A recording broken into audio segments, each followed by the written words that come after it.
ये कहानी आपके माइंडसेट में ऐसा शिफ्ट लेके आएगी कि आपके लिए कुछ भी मैनिफेस्ट करना बहुत आसान हो जाएगा।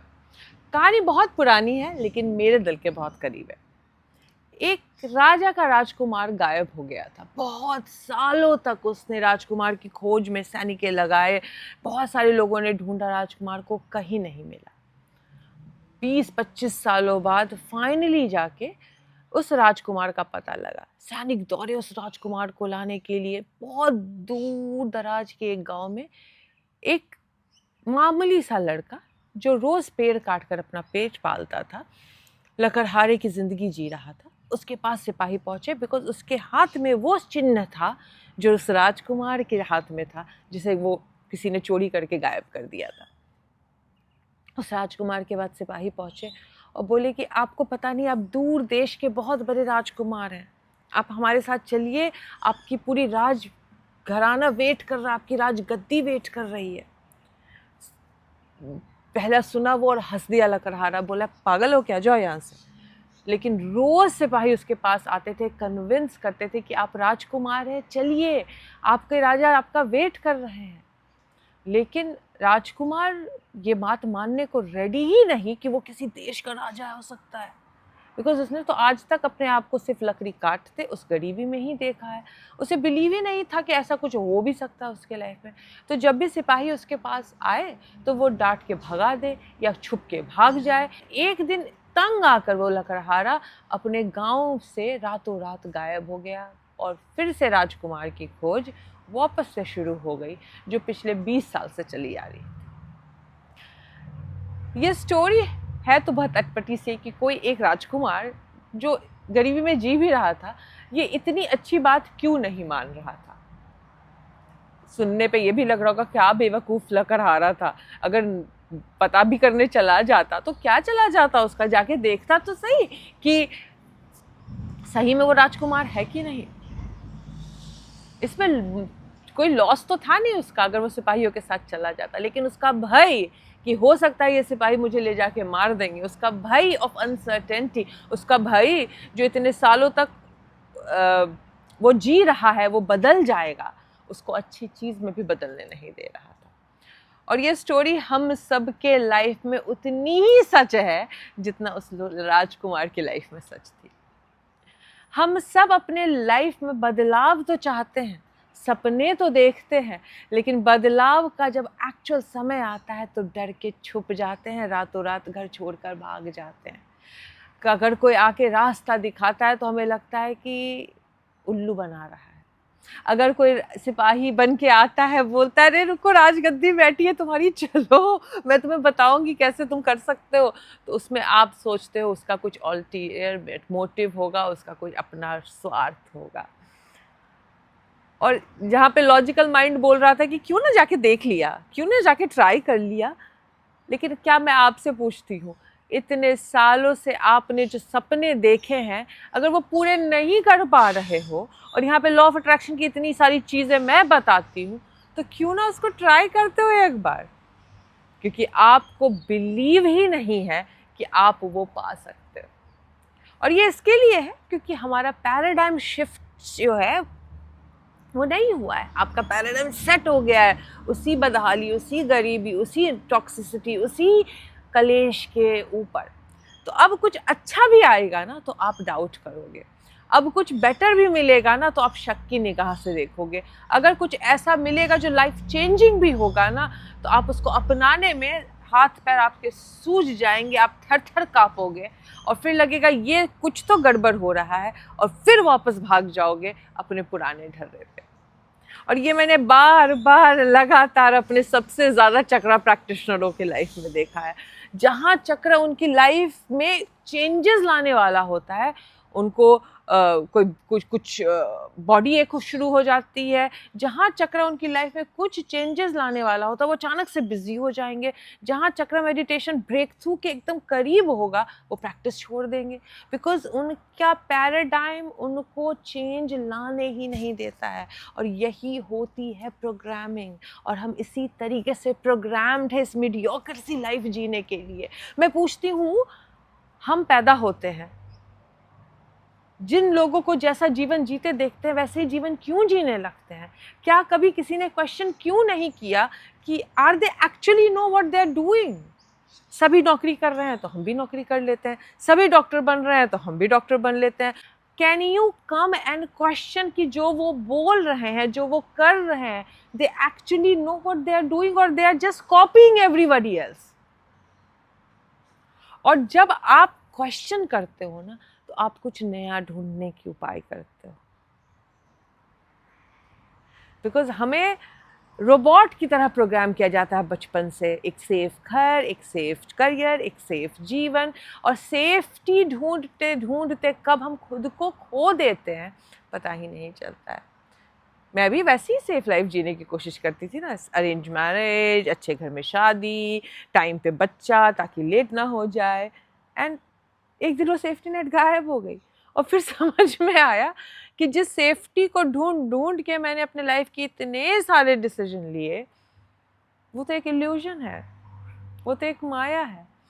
लेकिन मैंने उस राजकुमार वाली गलती नहीं की जब सिपाही 10वीं या 50वीं बार आए मेरे पास कि चलो राजपाट बैठा है वहाँ पे, तो मैंने उस दिन बिलीव करके चलने की गलती कर दी।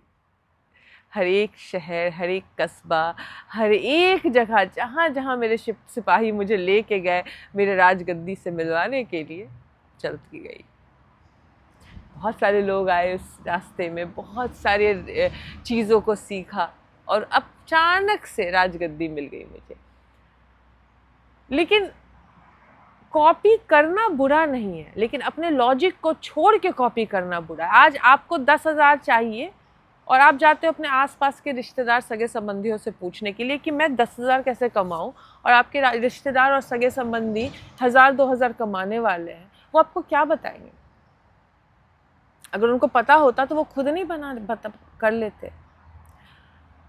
हम कब तक बीमार डॉक्टर के पास इलाज ढूंढने जाएंगे? हम उनसे सजेशन मांगने जाते हैं जिन्होंने खुद कुछ नहीं किया अपनी लाइफ में। हम बाबाओं के पास जाते हैं, हम वैसे लोगों के पास जाते हैं जिन्होंने लाइफ में कुछ नहीं कर पाए तो प्रवचन देने बैठ गए हैं, जो अपनी लाइफ में कुछ नहीं कर पाए हैं तो दूसरों को सिखाने बैठ गए। क्यों ना अपना दिमाग लगाते हैं, उन लोगों से सजेशन लेते हैं जिन्होंने एक्चुअली अपनी लाइफ में कुछ अचीव किया है, कुछ किया है बड़ा, तो वो आपको सही मार्गदर्शन दे पाएंगे। लेकिन हमें कॉलेज क्या चाहिए, तो वैसे अपने आसपास के 4 भैया से पूछते हैं जिन्होंने खुद ही ढंग का कॉलेज नहीं किया है, वही अपने जितनी उनकी ज्ञान है वो बता देते हैं, है ना। हमें करियर क्या चुनना है, तो अपने माँ बाप से पूछते हैं जो अपने खुद का करियर नहीं बना पाए हैं, वो आपको क्या सजेशन देंगे। यही तो कारण है कि जो जैसे माँ बाप होते हैं, जैसे डॉक्टर का बच्चा डॉक्टर ही बनता है, इंजीनियर का बच्चा इंजीनियर ही बनता है, टीचर का बच्चा टीचर ही बन जाता है। अगर नेगेटिव नहीं भी सोचो, पॉजिटिव में भी सोचो, वही रीज़न है। बिकॉज वही मिलेगा ना जो उनको पता होगा। वो आपको एलोन मस्क बनना नहीं सिखाएंगे, है ना। इसके लिए मैं कहती हूँ सबसे अच्छे टीचर से मिलते हैं, उससे बड़ा टीचर कोई नहीं हो सकता है, वो है आपके अंदर बैठा हुआ टीचर। और उस टीचर से मिलना होता है सिर्फ आंखें बंद करके, खुद को समय देके, क्वेश्चन करके, जो चला आ रहा है उसको तर्क के साथ पूछना कि क्या ये सही में है, ठीक हो रहा है, या फिर ऐसे ही चला आ रहा है इसके लिए हम कर रहे हैं, चला आ रहा है तो हम कहे जा रहे हैं, या फिर इसमें कुछ है जो सही है और जो गलत है उसको छोड़ सकते हैं। जब हम इस तरीके से क्वेश्चन करते हैं तो समझ में आता है कि यार हम जो देख रहे हैं, जो हम फील कर रहे हैं, जो हम एक्सपीरियंस कर रहे हैं, वो माया है। और जो इस माया में खुद को ढूंढ पाता है उसको समझ में आता है कि इस वर्ल्ड में हर कुछ यहीं से शुरू होता है, इमेजिनेशन और फोकस। तो जितना हो सके अपने माइंड को बचाइए, जितना हो सके अपने ब्रेन हेल्थ पे ध्यान दीजिए, जितना हो सके अपने ऑरा, अपने एनर्जी, अपने आत्मा पे ध्यान दीजिए, बिकॉज यही पूंजी है हमारी। जब मुझसे पूछा गया कि तुमने कैसे सीखा सब कुछ, मैंने कहा मैं सीखी दूसरों से ही, लेकिन हर एक जगह जो जाके सीखती थी, मैं अंदर आकर पूछती थी जो मैंने सीखा है वो मेरे जीवन, मेरी प्रोग्रामिंग मेरे हिसाब से सही होगा। और जहाँ पे मुझे मेरा अंतरात्मा जवाब देता था तो मैं उसको एक्सेप्ट करके अपनाती थी। जहाँ अंतरात्मा मुझे बोलता था कि दूसरों के लिए होगा, तुम्हारी प्रोग्रामिंग के हिसाब से ये वर्क नहीं करेगा, तो मैं उसमें ट्वीक करती थी कि कैसे वर्क करेगा। लेकिन जितना सीख सकती थी उतना सीखा। तो आज सबसे बड़ी गलती कर लेते हैं लोग, एक प्रोसेस, 2 प्रोसेस, एक कुछ सीख लिया, एक कुछ जान लिया और फिर एक कुछ अचीव करके वहीं पे छोड़ देते हैं, फिर लग पड़ते हैं वही ढर्रे में, वही लकड़ी काटने में, वही लकड़हारे की ज़िंदगी जीने में। ये तो वही बात हो गई कि राजकुमार गया, राजपाट पे बैठा, फिर बोला थैंक यू वेरी मच राजा जी, आपने मुझे राजकुमार की एक्सपीरियंस दी है, और फिर चला गया वही गांव में लकड़ी काटने के लिए। आधे से ज़्यादा लॉ ऑफ अट्रैक्शन वाले यही कर रहे हैं। This is not something that you will learn and live your life. This is something that you have to keep on learning, keep on training, keep on experiencing. तो जो सीख चुके हैं वो वापस से अपने पुराने ढर्रे पे आ जाएंगे, लेकिन जो सीख रहे हैं वो अपनी नई नई ऊंचाइयों पे जाना शुरू करेंगे। मैं कितने लोगों को देखती हूँ, आते हैं, सीखते हैं, बहुत अच्छा अचीव कर लेते हैं, फिर सीखना बंद। मैंने अपने से यही प्रॉमिस किया था कि रेवती, पड़ाव ले सकती हो तुम, एक विश्राम कर सकती हो, लेकिन सोना मत। विश्राम के बाद वापस से सीखने की जो ये कंटिन्यूस इम्प्रूवमेंट तुमने शुरू की है, कंटिन्यू रखना।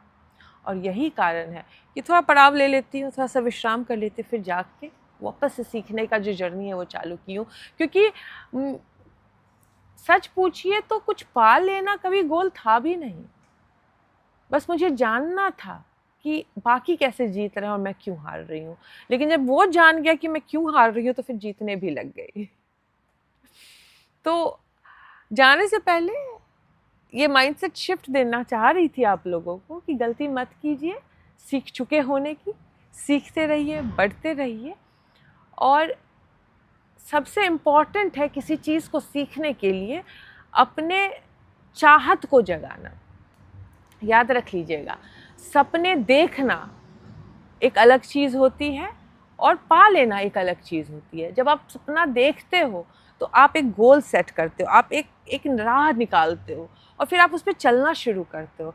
फिर आपकी लाइफ कहाँ कब पहुँचेगी वो इम्पॉर्टेंट नहीं है, लेकिन अगर आपको पता है कि एक आपके पास डेफिनेट गोल है, आपके पास वांट है, तो गेटिंग कब होगा is not a problem. Getting होना है, नहीं होना है, बट वांटिंग कैसे हम इंक्रीज़ करते रहे, बिकॉज ये एक बहुत अच्छी फीलिंग है कुछ पाने की, एक बहुत अच्छी फीलिंग है कुछ चाहने की, एक बहुत अच्छी फीलिंग है खुद को यकीन दिलाने की कि यार क्या ये पा सकते हो। और जब ये फीलिंग में आप जीते हैं, ना कि ये कि हाय मैंने फीलिंग कर ली अब कैसे मैं पालूँ, कैसे मैं पालूँ, नो, मैंने डिज़ायर की है और उस गोल को एंजॉय करते हैं। वो जो गोल मैंने सेट किया है वो गोल मुझे हर दिन कुछ 1.1% भी बेटर कर दे रहा है ना, it's worth having a goal, it's worth having a dream, it's worth having a place जहाँ से जर्नी स्टार्ट करनी है। गेटिंग दूसरी चीज़ होती है। आप जब गोल सेट करते हो, गोल तक पहुँचने में गेट आ जाता है कि मिलेगा आपको, लेकिन गोल सेट करना और उस गोल को सेट करने के बाद उस गोल के सेट होने को एंजॉय करना इज़ द रियल अचीवमेंट। क्योंकि दुनिया में आधे लोग तो सपने देखने ही बंद कर चुके हैं, वो बस जी रहे हैं। सुबह उठते हैं, ऑफिस जाते हैं, विशफुल थिंकिंग करते हैं, फिर अपने आप को ही they talk them out of it and then सो जाते हैं और फिर मर जाते हैं धीरे धीरे ही ज़िंदगी जीते जीते। सपने देखना, फिर खुद को सपनों से ही they talk themselves out of it, अपने आप को ही बाहर कर देते हैं कि मुझसे नहीं होगा, मुझसे नहीं होगा। लेकिन सच्चाई तो ये है कि रियल मैनिफेस्टेशन होता है एक गोल सेट करना, उस गोल के प्रति खुद को एक्साइटेड करना और उस गोल के होने की उम्मीद, चाहत, हर संभव पॉजिटिव रखना, ना कि इसका उल्टा जो मोस्टली लोग करते हैं, गोल सेट करने के बाद उसके नहीं होने के पॉसिबिलिटी पे ध्यान। और देखिए, शेयर पावर ऑफ इमेजिनेशन, अपने बिलीव बढ़ाने के लिए जो भी होती है, जितनी भी थेरेपीज, जितने भी प्रोसेस मैं करवाती हूँ आप लोगों से, सिर्फ और सिर्फ आपके माइंडसेट को रिप्रोग्राम करने के लिए, आपकी बॉडी की एनर्जी को चेंज करने के लिए, आपके बिलीव को बढ़ाने के लिए। क्योंकि एक बार आपने गोल पूरा कर लिया तो फिर तो नया गोल अपने आप स्टार्ट हो जाता है। तो गोल बनाते रहिए, जर्नी में जहाँ जहाँ हेल्प लगेगी लेते रहिए, जर्नी में आगे बढ़ने के लिए जो सीखना होता है उसको सीखते रहिए, बिकॉज इसी का नाम ज़िंदगी है। मिलती हूँ आपसे अब नेक्स्ट वीडियो में। Till then take care, good bye.